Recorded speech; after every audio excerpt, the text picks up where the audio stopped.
Hello, नमस्कार. कसे आहात सगळे? मस्त आहात ना? आशा करते तुम्ही सगळे आनंदात असाल. तुम्हा सर्वांचं अगदी मनापासून स्वागत आहे आपल्या चॅनलवरच्या आजच्या या व्हिडिओमध्ये. तर बघा, जे लोकांना गार्डनिंग करतात त्यांना माहिती असेल की एका ठिकाणी कुठे असं छानसं झाड दिसलं किंवा अगदी असं वेगळं असं म्हणजे वेगळ्या प्रजातीचं झाड दिसलं तर जे प्लांट लवर आहेत त्यांना असं होतं की कधी कधी या झाडाची कटिंग माझ्याकडे येते आणि हे झाड माझ्यासुद्धा गार्डनमध्ये ॲड होतं. तर असं बघा, बऱ्याच लोकांसोबत होत असेल आणि बऱ्याच लोकांना या गोष्टीचा अनुभव असेल. बऱ्याच ठिकाणी आपण जातो आणि तिथे बघा वेगवेगळ्या प्रकारचे ना असे झाडं दिसतात आणि कधीकधी असे झाडं दिसतात जे झाडं तुम्ही कधी नर्सरीलासुद्धा बघितलेले नाहीत. तर अशा झाडांविषयीचं प्रेम बघा अधिकच जास्त असतं. तर असंच बघा, काल मी ना कार्यक्रमाला गेलेली. कुठल्या कार्यक्रमाला गेलेली होती मी कालच्या व्हिडिओमध्ये तुम्हाला सांगितलंच होतं. तर तिथेच बघा एका ठिकाणी ना आम्ही बसायला गेलो. तर त्यांच्या जिथे ना एक इतकं सुंदर ना मनी प्लांटचं झाड होतं. म्हणजे माझ्या जिथे बघा 3-4 प्रकारचे मनी प्लांट आहेत, पण हा मनी प्लांट ना जरा वेगळाच होता. तर तिथूनच मी कसं तरी करून बघा, म्हणजे त्यांच्या इथे सुद्धा ना अगदी छोटीशीच कटिंग होती आणि ती कटिंग त्यांनी कोणातरी दुसऱ्याकडून आणलेली होती. तर कसं तरी ते ॲडजस्टमेंट करून ना ही कटिंग मी मागवली. तर हीच बघा, ती ना रेड कलरची मनी प्लांटची कटिंग आहे. म्हणजे रेड आणि ग्रीनिश कलर, तर असा 2 रंगाचा कॉम्बिनेशन, म्हणजे एक वाईन कलरसुद्धा आपण त्याला म्हणू शकतो. तर बघायला ते झाड ना इतकं सुंदर दिसत होतं. तर तिथूनच ना मी ही कटिंग मागवलेली. तर तीच कटिंग आज मला लावायची होती आणि सोबतच माझ्या सासूबाईंच्या भावांच्या इथून ना शेवंतीचे सुद्धा झाडं माझ्या मावस सासूच्या मुलीने आणले. तर त्यातलेच 1-2 झाडं माझ्याकडे सुद्धा आलेले. तर ते सुद्धा झाड लावायचे होते मला. म्हणजे माझ्या बाल्कनीमध्ये ऊन येत नाही, त्यामुळे ना मी असे सगळे जे आहेत ते शो प्लांट लावलेले आहेत. पण चुकून बायचान्स ते शेवंतीचे झाडं माझ्याकडे आले. तर ते झाड म्हटलं लावून देते. तर शेवंतीचं झाड मी लावलं आणि त्यासाठी ना कुंड्यासुद्धा तयार करून घेतल्या. आणि जी मनी प्लांटची कटिंग मी आणलेली होती तर ती कटिंगसुद्धा बघा 2-3 ठिकाणी ना त्याला बारीक बारीक मी म्हणजे असं वेगवेगळं करून घेतलं. कारण एकच जर आपण वेल मोठी लावली ना तर त्यामध्ये बघा एकतर ना इतकी मोठी जी वेल आहे तर ती म्हणजे जगायला बघत नाही. आणि दुसरी गोष्ट म्हणजे 2-3 ठिकाणी जर आपण त्याला वेगवेगळं केलं तर एक जर नाही जगली तरी दुसरी जगण्याचे चान्सेस असतात. तर त्यामुळे 3-4 ठिकाणी मी ना ही वेल सगळी अशी वेगवेगळी करून घेतली. एक वेल ना पाण्यामध्ये लावली आणि बाकीची जी वेल होती तर ती अशा प्रकारे बघा, ही जी कुंडी आहे तर कुंडीमध्ये लावली. काही काही कुंड्यांमध्ये ना माती खूप अशी वरपर्यंत झालेली होती, तर त्यातली माती ना खाली करून घेतली.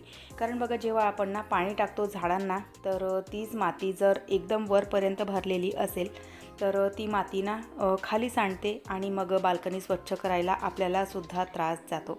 तर त्यामुळे ना अशा प्रकारे ना म्हणजे जी माती आहे तर ती मी खाली करून घेतली. आणि आज आवाज बघा थोडासा ना बसल्यासारखा येतो आहे, कारण काल तिथे कार्यक्रमामध्ये ना आरोचं थंड पाणी पिलं आणि त्याच्याचमुळे ना इतका गळा पकडला आहे आणि सर्दीसुद्धा झाली. आणि त्याचीच मी आता थोड्या वेळाच्या आधी गोळीसुद्धा खाल्लेली आणि डोकंसुद्धा खूप पकडलेलं होतं. पण म्हटलं ही जी कटिंग आहे ही जर लावली नाही, कारण ती कटिंग आणण्यासाठी खूप असे एफर्ट्स मला लावावे लागले. तर त्यामुळे म्हटलं ही कटिंग ना लावून घेते. म्हणाल तर अजिबात म्हणजे ना बसण्याची किंवा अशी काहीही काम करण्याची ना इच्छा अजिबात होत नव्हती, कारण सर्दीमुळे ना डोकं खूप असं पकडलेलं. पण लावल्याशिवाय गत्यंतर नव्हता. तर म्हणून मग ती कटिंग ना मी लावून घेतली. आणि काही दिवसाच्या आधी बघा रबर प्लांटची ना कटिंग मी लावली होती. तर त्याचेसुद्धा जे पानं आहेत, म्हणजे पानासोबतच दुसरी कटिंग मी लावली होती. तर बघा, पानांसोबत ना झाड सर्वाईव्ह व्यवस्थित करत नाही, म्हणून मग त्याचे जे पानं आहेत ना तर ते मी कट करून घेतले. कारण बघा, पानांसोबतच जर आपण एखादी कटिंग लावली ना तर पानांना जगवण्यामध्ये झाडाची एनर्जी चालली जाते आणि मग नवीन पानं म्हणजे ग्रो करण्यामध्ये झाडाचा फोकस राहत नाही. तर त्यामुळे ते जे झाडं म्हणजे ते जे पानं होते तर ते मी कट करून घेतले. आणि ती कटिंग आता म्हणजे जशी होती तशीच तिला राहू दिली. म्हटलं बघू आता व्यवस्थित सर्वाईव्ह झाली तर ठीक.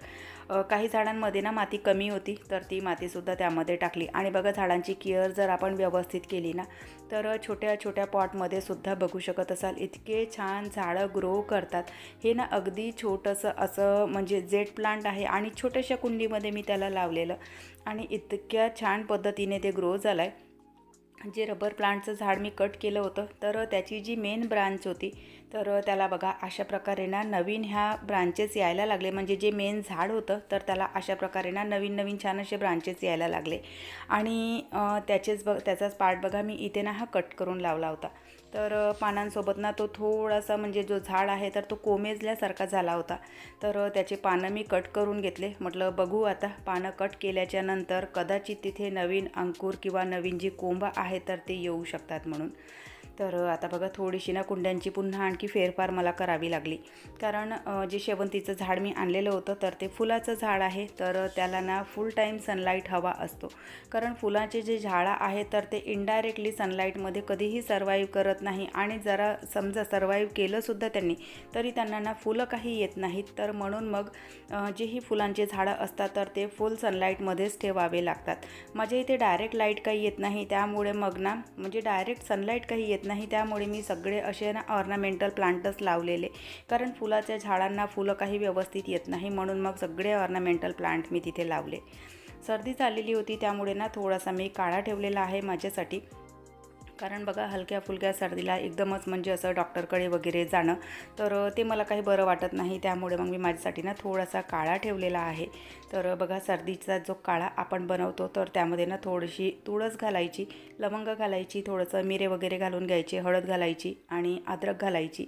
तर तेच घालून इथे उकळण्यासाठी ठेवलं आहे. आणि कालच बघा येताना रस्त्यामध्ये म्हणजे जे आमचे सगळे नातेवाईक आहेत तर ते ना सगळे गावखेड्यामध्येच असतात. तर तिथूनच येता बघा एका गावामध्येच ना मार्केट लागलेलं. तर तिथूनच ना थोडंसं हे ताजं आणि छान असं हिरवं भाजीचं मला दिसलं.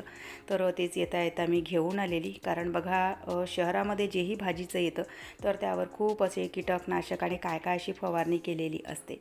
तर म्हणून मग ना छान असे रोड साईडला ना ते भाजीवाले बसलेले. तर त्यांच्याजवळून मी थोडीशी ना भाजी आणली होती. तर तीच भाजी ना आता सायंकाळच्या वेळेला ठेवायला घेतली. म्हणजे काल मी ते आणलेलं आणि आज सायंकाळच्या वेळेला ठेवायला घेतली. ते बाहेरच ठेवलेलं होतं कारण बरं काही वाटत नव्हतं. तर गोळी खाऊन मी तशीच जेवण केलं आणि गोळी खाऊन झोपलेली, त्यामुळे ते कामं सगळे तसेच पडलेले होते. तर बघा आज सकाळी ना किट्टू पिकनिकला गेलेली तर तिला मेथीच्या पुऱ्या दिल्या होत्या. तर सायंकाळला सानूची फरमाईश होती की मलासुद्धा मेथीच्या पुऱ्या हव्या आहेत म्हणून. तसं बाकीच्यांना स्नॅक्स वगैरे काय असतं तर ती घेऊन गेलेली होती आणि सोबतच मेथीच्या पुऱ्या घेऊन गेली. तर आता सानूच्या फरमाईशवर पुन्हा आणखी मेथीच्या पुऱ्या बनवायच्या होत्या. मेथी छान अशी धुवून घेतली आणि तिला कट करून घेतलं. बघितलं तर डब्यामधलं ना पीठ संपलेलं होतं. तर मी पीठ ना सकाळीच म्हणजे गहू ना गिरणीवर नेऊन टाकलेले होते. तर तेच आता यांना आणण्यासाठी पाठवलं. तोपर्यंत म्हटलं आवळ्याची ना एक होम रेमेडी म्हणा किंवा रेसिपी म्हणा ती मला बनवायची होती. तर त्यासाठी आवळे ना छान असे धुवून घेतले आणि त्यामध्ये बघा थोडासा ना अद्रकीचा तुकडा घातला आहे, कढीपत्ता घातला आणि हिवाळ्यामध्ये बघा आवळे ना खूप अशा प्रमाणामध्ये आपल्याला मिळतात.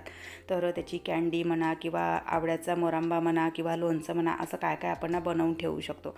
आवळा आपल्या हेल्थसाठी किती चांगला आहे हे सगळ्यांनाच माहिती असतं.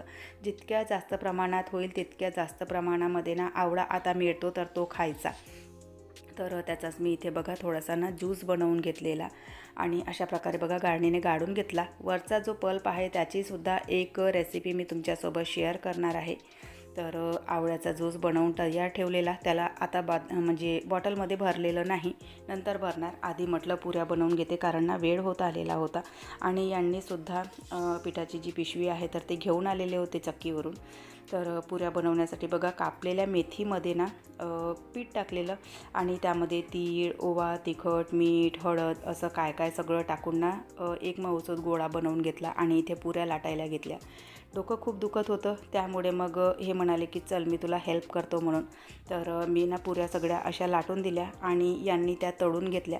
कारण बघा जेव्हा ना डोकं असं खूप अतोनात दुखतं आणि माझा ना तसाही म्हणजे डोकेदुखीचा थोडासा प्रॉब्लेमच आहे. तर त्यामुळे ना मला मळमळसुद्धा व्हायला लागते आणि त्यातल्या त्यात पुन्हा आणखी तेलाबिलाचं काही काढायचं म्हटलं की आणखी मळमळ होते. तर म्हणून मग हे म्हणाले की आणखी जास्त डोकेदुखी जर तुझी वाढली तर मग जेवण काही तुझ्याच्याने होणार नाही. तर म्हणून मग यांनी त्या पुऱ्या तळून दिल्या. सगळ्या पुऱ्या तळून घेतल्या. सोबतच टमाटर मिरचीची चटणी बनवलेली होती. आवळ्याचा जो रस मी काढलेला होता तर तो एका बॉटलमध्ये भरून ठेवला. त्याला बघा रोज सकाळी ना 10-15 ml ते आवळ्याचं पाणी घेणार म्हणजे आवळ्याचा रस घेणार आणि त्यामध्ये थोडंसं कोमट पाणी टाकून ते पिणार. तर आपल्या हेल्थसाठी खूप छान असतं ते. जो पल्प वाचलेला होता तर त्यामध्ये बघा पुन्हा आणखी थोड्याशा मिरच्या टाकल्या, लसूणच्या पाकळ्या टाकलेल्या आहेत, हिरवा सांबार टाकला, पुदिन्याचे 4-5 पानं टाकले आणि काळं मीठ टाकलं, साधं मीठ टाकलं, जिरा टाकला आणि त्याची ना एक चटणी वाटून घेतली. ही चटणी तुम्ही जेवतानासुद्धा तोंडी लावू शकता. आवळा किती आपल्या तब्येतीसाठी आवळा किती चांगला असतो हे सगळ्यांनाच माहिती आहे. तर त्यामुळे अशा प्रकारची चटणी बनवून आपण 8-10 दिवस ना फ्रीजमध्ये ठेवू शकतो. तर चला, छान अशी चटणी बनवून तयार झालेली आहे. जेवणसुद्धा बनलेलं आहे. व्हिडिओसुद्धा मी इथेच संपवते. आशा करते तुम्हाला आवडला असेल. व्हिडिओ कुठे जरी आवडला असेल तर लाईक, शेअर, सबस्क्राईब करा. व्हिडिओ कसे वाटतात ते सुद्धा कमेंट करून सांगत चला. पुन्हा भेटूयात आपण नंतरच्या व्हिडिओसोबत. तोपर्यंत सगळ्यांना बाय. सगळ्यांना धन्यवाद. हर हर महादेव.